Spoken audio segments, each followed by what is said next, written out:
RJD അനുനയിപ്പിക്കാൻ ISJDയുടെ ഒരു seat കുറച്ചിരിക്കുകയാണ് CPM. ISJDക്ക് നൽകിയ കോവളം സീറ്റിൽ പൊതു സ്വതന്ത്രൻ സ്ഥാനാർത്ഥിയാകും. ഭഗത് റൂഫസ് ആണ് കോവളത്തെ ഇടതു സ്ഥാനാർത്ഥി. AK സ്റ്റെഫിൻ വിവരങ്ങളുമായി ചേരുകയാണ്. സ്റ്റെഫിൻ, കോവളം ഒരുപോലെ RJDയും ISJDയും ആവശ്യപ്പെട്ട ഒരു സീറ്റായിരുന്നു. അവിടെ ഇപ്പോൾ എങ്ങനെയാണ് മറ്റ് പ്രശ്നങ്ങളൊന്നുമില്ലാതെ അത് സൗമ്യമായി രമ്യമായി പരിഹരിക്കാനുള്ള നീക്കം നടത്തുന്നത്?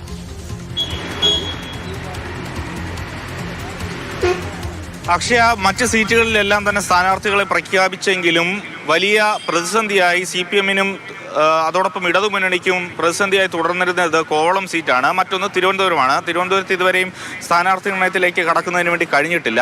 വൈകിട്ടോടുകൂടി അതിൻ്റെ തീരുമാനം ഉണ്ടാകുമെന്നുള്ളതാണ് പ്രതീക്ഷിക്കുന്നത്. കോവളത്തെ സംബന്ധിച്ചിടത്തോളം RJD സ്ഥാനാർത്ഥിയായിരുന്ന, കൗൺസിലറായിരുന്ന, അല്ലെങ്കിൽ അത്തരത്തിൽ സംസ്ഥാന നേതൃത്വത്തിലടക്കം ഉണ്ടായിരുന്ന ഭഗത് റൂഫസും അതോടൊപ്പം തന്നെ അദ്ദേഹത്തിൻ്റെ പിതാവ് റൂഫസ് ഡാനിയലും RJDയിൽ നിന്ന് മാറി ISJDയിൽ ചേർന്നിരുന്നു. അത് ഈ സ്ഥാനാർത്ഥി പ്രഖ്യാപനവുമായി ബന്ധപ്പെട്ടാണ് എന്നുള്ളതായിരുന്നു ഉയർന്നു വന്നിരുന്ന ആക്ഷേപം.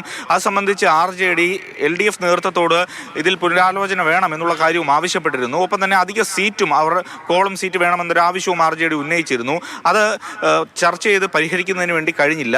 തുടക്കത്തിൽ ISJDക്ക് തന്നെ ആ സീറ്റ് നൽകുമെന്നുള്ളത് വാർത്താ സമ്മേളനത്തിലടക്കം MP ഗോവിന്ദൻ പറഞ്ഞ ഒരു നിലയുണ്ടായി.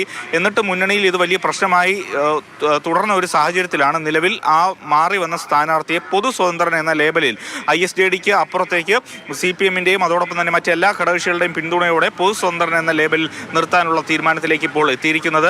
RJDയിൽ നിന്ന് ഏതാണ്ട് ഒരാഴ്ച മുമ്പ് പാർട്ടി മാറി ISJDയിൽ എത്തിയ ഭഗത് റൂഫസിനെ അവിടെ സ്ഥാനാർത്ഥിയാകും എന്നുള്ളതാണ് ഈ ഘട്ടത്തിൽ മനസ്സിലാക്കാൻ കഴിയുന്നത്. തിരുവനന്തപുരത്തെ സംബന്ധിച്ചിടത്തോളമുള്ള തീരുമാനം ഇന്ന് വൈകിട്ട് ഉണ്ടാകും.